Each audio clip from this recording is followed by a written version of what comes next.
Jonesy and Amanda. Jam Nation. Question Everything is back. This is the show where comedians and experts dissect the news and expose shonky reporting. Who better to host this show than a man who's been questioning everything, including himself, for years? Wil Anderson, hello. Here he is. Hello, Amanda and Jonesy. It's very nice to be on the show, as always. Thank you. In the world, this modern world of misinformation, what shocks me in America, and I wonder if it's going to be happening here too, is that people don't care whether something's true or not. I never thought we'd be in this place. Does truth mean anything to us anymore?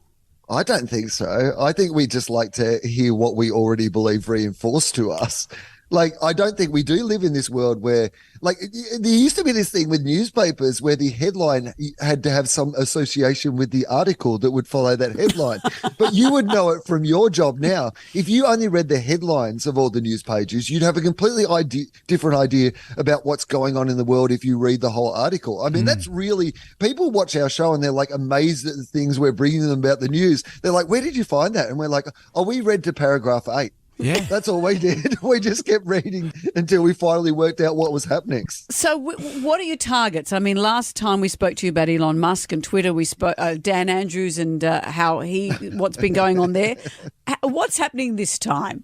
I mean, the truth of it is that everything has become, the way that I speak about it is it used to be that there was big bits of misinformation and disinformation, but they were big bits, and then you could kind of trust the rest of the news. But we've gone into this area of, I think, casual misinformation or disinformation where it's expected that everything will be blown out of proportion. I mean, you would know it from personal experience. You make some small comment on the radio and it can be reported in the news as being quite a big scandal now with a splashy headline and the quotes taken out of context and beaten up everywhere. And that happens in there was an article literally a couple of days ago where it was just about Ange Postecoglou being voted the number one manager in the league for two months in a row, right? That's the story, which by itself, that's a pretty good story. He's like a first-time coach. He's been voted best manager. It's an Australian success story.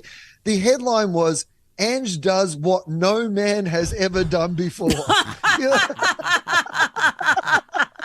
This about the toilet seat? Yeah, it's a toilet seat thing, surely. It's like washed up without being asked. Immunity was wrong twice in a row. I don't know what this story is about. But it's true. When we say stuff on the radio, it's totally different to when Digital Jenna, our digital lady here, when she puts something on our social media, it takes a different life of its own. For example, we were just talking about men catching the bus, and I said, as an offhand comment, I said, men don't catch the bus. And I'm referring to like Matt Damon or the John Wick character that Keanu Reeves plays. I said, men don't catch the bus. So she just isolated that.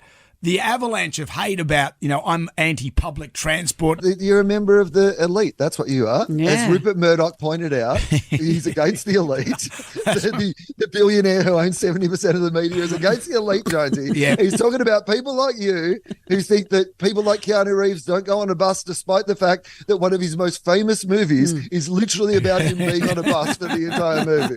Rupert and I were discussing the other day because he didn't tap on when he got on. He didn't. He just sidled in next to me. Well, it's always good to talk to you. Question Everything airs Wednesday night on the ABC. It's a treat to talk to you. Always a pleasure to talk to you both. Thank you for having me.